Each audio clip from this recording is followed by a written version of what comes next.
Ladies and gentlemen, I'm going to get right to it here because I don't want to waste any time. I have an extremely special guest here today. I'm going to call him John. And you'll be able to see this video later on, Monday or Tuesday or so, and you'll notice something interesting as you see John here. I brought him on because I want you to listen to somebody with true experience when it comes to being in a life or death situation.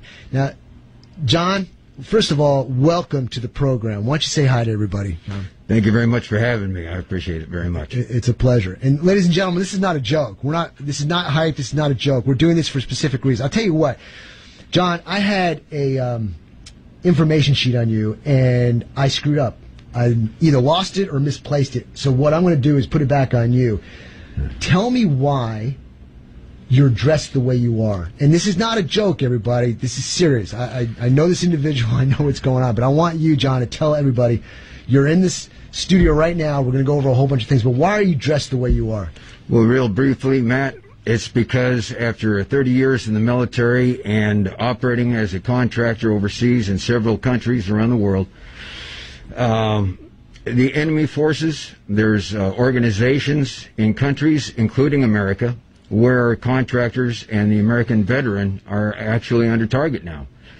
Just recently in Washington, D.C., a highly decorated Marine was just kicked down to the ground out at a McDonald's. I remember that story. I remember that, yes. There's been other teammates of mine that have received death threats. And I'm not really concerned about it myself. I say bring it on. But when it involves my family, I'm incognito today more or less to protect them. Okay, tell me, let's get a history of you to the best of your ability so that people have an idea what experience you have, why are you on the radio talking about this stuff. Give me a basic background without giving anything away that gives your history and experience. Well, during my 30 years in the military, I spent the last 20 years in special operations. I'm not going to name which branch because I don't play the contest game between SEALs, Green Berets, Rangers, and Rambos. But I've operated direct action missions, counter-narcotics, close air support. I've done several close contact missions in Philippines, Afghanistan, Central Africa, Western Africa, Iraq, several other places that people don't really know about. And each time, at the last minute, or at the strangest minute, I've actually become engaged, or during my training of other indigenous forces, I've been engaged. And so, through the years, luckily I'm here today, but I have got the experience you're looking for when it comes to close contact and inside shooting scenarios. Okay, so with that background and history, ladies and gentlemen, this is a great opportunity for me to ask questions and for you to hear how it is for real. Not being in a classroom with somebody who's just got their certificate to train somebody, but somebody who's been there, done that, know what it's like, and has done it multiple times. And I'm always talking about common threads. John here is going to talk about common threads that happen all the time in situations that are live, under duress, life or death situations. So, John, let's do this, because we're only going to get you on here for a short block of time. I got a list of things here that I want to talk about, or we have talked about, but I'll throw it out there and then you can just talk upon it, expand upon it, okay? One of those common threads that is a necessary thing to do is situational awareness. Can you talk about that? Well, as an operator, we are trained for several years on how to spot the obvious, constantly scanning for avenues of a threat, for avenues of egress, like your exits at gas stations, at restaurants, wherever, things like that. And basically it's just being situationally aware that if something is wrong, or if it looks wrong, smells wrong, feels wrong, it probably is wrong. The hair on your neck starts standing up and you say, okay, what's my next step? Am I going to run, or am I going to move towards the enemy and close the gap, and get off the X? And you're telling this and you're giving this because of your experience that the common threads show when you see certain things lining up. The hair, your spider senses start tingling. It's just one of those things. This has happened before. I've seen it before. This is how you respond to it, right? Yeah, it's all about that instinct. If something feels wrong, something's wrong, and you need to pay close attention to what's around you. I've always told people this. Paranoid is when you don't know. We're not paranoid. We are situational awareness because we know there's a threat. Would you not concur with that statement? That's absolutely correct. Okay, very good. Let's go to something else here. let's talk, because I talk about this in my classes too, and man, it happens every time, and if you don't know what happens, you're going to get screwed. If you do know how it happens, you know how to correct it. Tunnel vision. Well, tunnel vision is another symptom of almost like shock. When you get engaged, your body isn't used to that. It's not a natural feeling. And so your body starts going into a sense of shock. And tunnel vision is just one, where you're focused on what's in front of you. You're focused on the threat. And as operators, we're trying to actually do your peripheral scanning. But it takes a second. You have to control your breathing, because when you go into shock, you go into shallow rapid breathing. The blood starts going to your body. Your fingertips start tingling. I kind of get excited about this. Never been on the radio before. But, yeah, the tunnel vision is one thing. It's almost like it just blackens out on the sides, and you're just so focused on the threat. You're like, okay, I'm in tunnel vision mode. I got to snap out of it. Because don't you agree that bad guys come in packs? Oh, absolutely. And because just like a magician, he's attracting all your attention here, but you don't see what's around on your side. So when we're doing vehicle operations, you got guys 360, 2 guys facing back out of the vehicles, 2 guys on the sides. Everybody's scanning.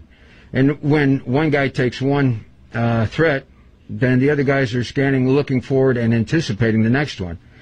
So when we're doing combat shooting, or in a real-world scenario, we don't waste a lot of time with that first target that goes down, because we're looking for the second one already. We have to make sure that first one goes down and stays down. Now, you mentioned earlier about a failure to stop drill, where the guy got shot 3 times, but he was still coming. Right. When we train, we don't train to shoot paper. We train to actually take that guy down. So we do sometimes a double tap or a triple tap to eliminate the threat and move on. That's an acquired thing. And if you're a weapons owner, it's your responsibility to continuously train so you can actually beat that tunnel vision. You can beat that breathing, your hearing. A lot of times, your buddy can be right next to you, but under fire, you can't hear him. All you hear is the loud popping. You're concentrating on your target, but you can't even hear your buddy saying, hey, he's out of ammo, he needs to be covered. You should automatically feel that, but that comes again with training. You said something just a second ago that kind of bleeds into this next one. Explain to me the pros and cons of this. Rapid respiration. I'm assuming the rapid respiration is because you need the oxygen, but how can that counter in a negative way? Well, in a negative way, you could hyperventilate yourself and go down. And so you got to control your breathing. No matter what you're doing, you got to take that breath and then get your head back in the game. And it doesn't matter how many firefights a guy's been in or how many scare tabs he has on his shoulder. Everybody's afraid when they go into a gunfight, but you have to control that. You have to control your breathing, your hearing, your pulse rate, because if you get dizzy and you go down, now you've become a liability to everybody around you, including your wife or your family in a house situation. Now, John, you are familiar with my facilities. You know my shoot house, and you know the special training I do in my shoot house. One of the biggest things, I knew you were there was because people were gasping for air. Because you want to go through, first of all, when you go in there, you're like, I want to be quiet, but then you got to control that breathing. Because if you don't control the breathing properly, you start to hold too much, and then you got to start gasping for air. And once you start gasping for air, you start rapid respiration, panting for air. And 1, you're giving up your situation, and 2, basically what you just said there.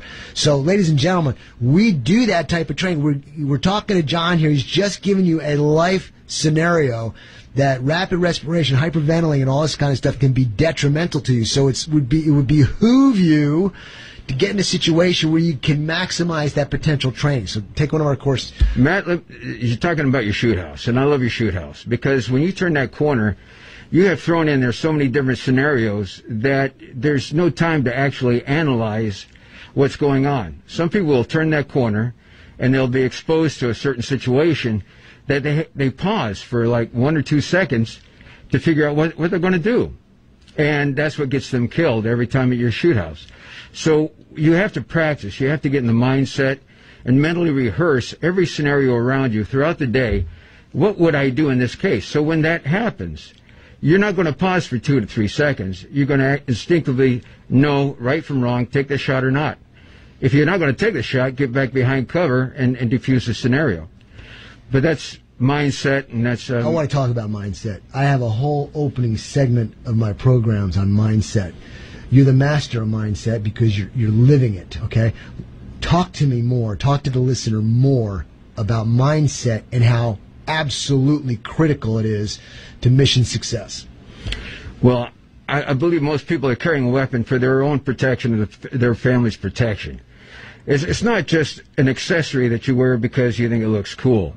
When you strap that gun on, a whole buttload of responsibility goes along with that. You have to be the very best you can be. If you go to a doctor, you don't want him to pull out a rusty tool and say, I can just do this or do that. He's constantly training, and in his mind, he's going over, okay, this is what I need to do. So if you're going to be carrying a weapon and you're going into a grocery store, take a second and think, okay, if something goes down, how am I going to employ this weapon?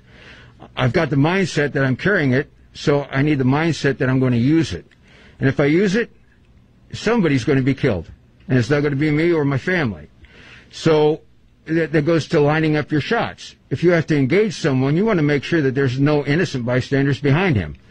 And if you're going to do something, you're assuming that responsibility that he might be shooting towards you. So you also have to make sure that your background is clear, so your teammate, your family, no one else gets hit by your actions. Don't you have about 5 minutes to decide all this? 5 minutes? No. No, you've got about maybe 3 seconds just to line up and maneuver into the good position to where you can take a shot. So what you're telling me, John, is this.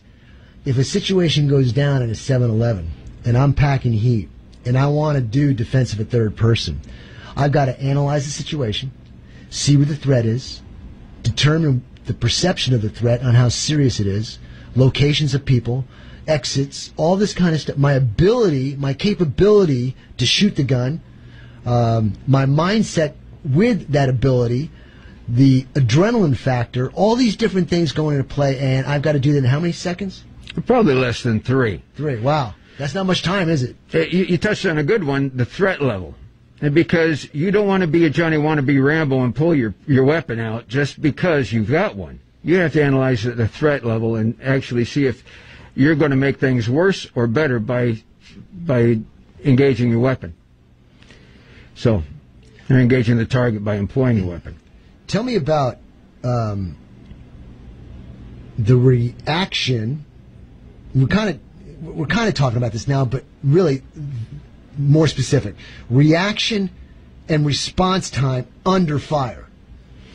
Not before the fire, under fire. You're being shot. What goes on, man? I've had bullets go past my head, okay? And it's a very eerie feeling. You, my friend, have maximized that situation. Tell us about it. Well, there's so many more guys out there with more experience and more stories than I do. There will always be. Absolutely, right now, and I respect them for that. But the first time I was engaged, I pissed my pants, and I had that tunnel vision. I really didn't know what was going on until my squad leader slapped me in the head and said, hey, let's get in the fight. Let's go. And then over the years, it's to the point where, okay, that's the target, and my weapon's already out, and 3 rounds are in the target. So it all depends. But you have to have that training and the mindset that you're actually going to engage. Weapon familiarization, is that important? Oh, weapon familiarization, and your round-robin class is excellent about that. There's been a lot of times in Afghanistan and Iraq where perhaps we have to secure weapons from the targets that are down on the ground. We secure that weapon and we take it, or we'll engage with that weapon, because it's already in our hand. You got to know these weapons, and because of your training and the common thread that you referred to, every weapon has its common denominator. And I'm not going to go into details about that. Well, since you brought it up, let's talk about it. That's an important fact. We've got a couple minutes here. Common thread meaning each gun has its own little bells and whistles. Those bells and whistles on different guns all do the same thing, but they may be designed or placed different. So instead of looking for each individual bell or whistle, if we can find how those things work in general and bypass the looking for each thing and get to the gun and find its little common thread, it gets us up in the game. So instead of studying every gun, we can study the common threads of guns so that if we pick up any gun, it's up and running. And the weapons operation, absolutely. Yes. Okay. All right. There was one other thing here you had mentioned. Talk about rehearsals. Okay, rehearsals. Rehearsals in cold sweats. We talk about cold sweats. Well, when you get in a gunfight, again, that's part of the shock value. It's not a natural thing, so you're reacting to it. Your body reacts to it subconsciously, and yeah, you're going to start getting those cold sweats. But you can move past that through proper breathing. Your circulation system and everything starts acting normal again. But you have to have the right mindset and attitude to overcome that, and that comes from rehearsal, mental rehearsal, and visualization. If you know you're going on a long trip, you need to rehearse things with your wife or the other people in your car, because they need to know what you're doing in case of a situation. My wife, she's incredible, because she understands and she supports that things go wrong. If I'm at a traffic stop, there's a car in front of me, and I've gotten a gentleman walking close to me, I see he has a weapon, I want her safely out of the way, so she already knows the crash position, to recline her seat and curl over on her left-hand side. Now she's out of the target area, and she knows that I'm going to come up, weapon on chest, I'm ready to pull the target. If I can, I'm going to escape and avoid the whole scenario. But if not, then I'm going to take the target and I'm going to move. Ladies and gentlemen, the world is not the same place it used to be 10 years ago. Things have gotten worse. It's coming to your front door, your hometown, your neighborhood. If you're not prepared, you're foolish. Hey, Matt, talking about rehearsal, I'm sorry to interrupt your train of thought. Yes, sir. But that's just the car. You got to rehearse movements and actions inside your house, because that's where a lot of the things take place. So find your safe house, find your safe spot. Know that your wife might be calling 911 while you're engaging the target. The number to 911 is 911, in case you don't know. All right, John, look, I've got to wrap this up real quick, because you've got another special guest coming on. But in anything in the last 30 seconds you want to recap, go over, make comment of, anything like that? Well, very basically, if you're going to carry that weapon, you have to have the mindset to use it responsibly. Responsibly. Keep your finger off the trigger until you're ready to take down the target. That's it.